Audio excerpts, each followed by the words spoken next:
সে যতদিন বেঁচে থাকবে ততদিন কিন্তু আমার বাচ্চার মা হিসেবে বেঁচে থাকবে। অতএব সবসময় তাকে আমি সেলুট দিই। তাকে উপদেশ দেওয়ার মতো সামর্থ্য মনে হয় আমার নাই। প্রশ্ন যে আমি আসার পর আমার একমাত্র পৃথিবী আরশ হোসাইন আমার সন্তান, যেটা আমার সবসময় বলি যে আমার দুর্বল জায়গা আমার আমার সন্তান। কারণ প্রত্যেকটা বাবারই দুর্বল জায়গা তার সন্তান। আমি তার সাথে দেখা হয়নি, দেখা করার চেষ্টা করতেছি। সে আমার এক্স ওয়াইফের কাছে আছে। সেই জায়গা থেকে আমার ওয়াইফকে আমরা বারবারই রিকোয়েস্ট করতেছি আমার বেবিটাকে আমি যেন দেখা করতে পারি, যেহেতু মহামান্য আদালতের নির্দেশনা আছে তার সাথে আমি সপ্তাহে 2 দিন দেখা করতে পারবো। সেই জায়গা থেকে চিরই মনে হয় তার সাথে আমার দেখা হবে। আসলে আমি বিয়ে করব কিনা, বিয়ে তো অবশ্যই করব, কিন্তু এখন করব না।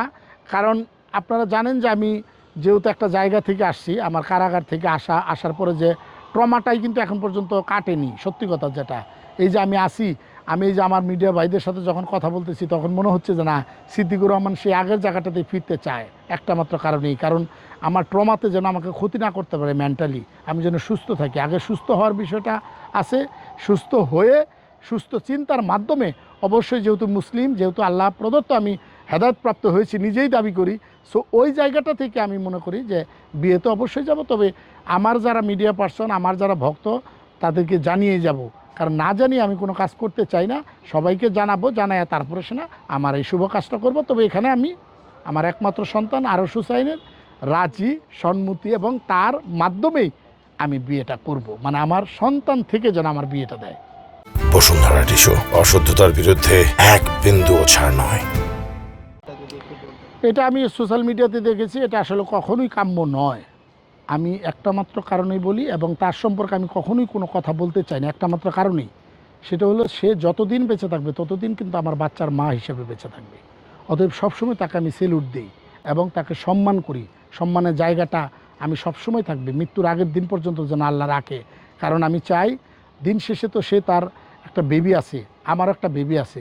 অতএব আমরা এমন কোনো অ্যাক্টিভিটিস করব না যেটা বেবির উপরে প্রভাবিত হবে। আমি চাই সেই জায়গা থেকে তাকেও আমি উপদেশ দিতে পারবো না, কারণ নিয়ম অনুসারে তো আমি দিতে পারি না, যেহেতু সে আমার এক্স ওয়াইফ। অতএব তাকে সম্মানের জায়গাটাই রাখি না, তাকে আমাকে উপদেশ দেওয়ার মতো সামর্থ্য মনে হয় আমার নাই। যদি আমি উপদেশ দিতে চাই না। আমি শুধু বলি, যেহেতু আমি সোশ্যাল মিডিয়াতে দেখছি, আপনারা যেহেতু সেই মিডিয়া কর্মী বা আমারই পরিবারের সদস্য, আমি বলবো যে আল্লাহ তাকে হেফাজত করুক, হেদায়েত করুক, হেদায়েতের মাধ্যমে সুন্দর জীবনযাপন করার তৌফিক দান করুন। না না না, কখনোই তার উপর কোনো প্রকার রাগ বা অভিমান বা অভিযোগ এগুলা নাই। বরং আমি তার কাছে চাই, প্লাস আল্লাহর কাছে বলি, আমার সন্তানটা যেহেতু তার কাছে থাকে, আমি চাই যে পরিপূর্ণ একটা সুন্দর জীবনের মাধ্যমে আমার সন্তানটা যেন মানুষ হয়। আর সন্তানটা যখন মানে মহামান্য আদালতের কাস্টডিটা আমি পাবো, তখন তো আমি এই ধরনের অনুরোধ করবো না, তখন তো আমার কাছেই থাকবে। যেহেতু তার কাছে আছে, ডেফিনেটলি আমি চাবো যে আল্লাহ তুমি আমার সন্তানটাকে ভালো রাখো, আমার সন্তানটার পরবর্তী লাইফে যেন এগুলা প্রভাবিত না হয়। কারণ প্রভাবিত হলে দিন শেষে তো আমার সন্তানটাকে আমি সফল সন্তান হিসেবে দেখতে চাই। প্রত্যেকটা মায়ের বাবার দায়িত্ব এটা থাকে, আমি মনে করি সেই জায়গাটা মাথায় রাখা উচিত।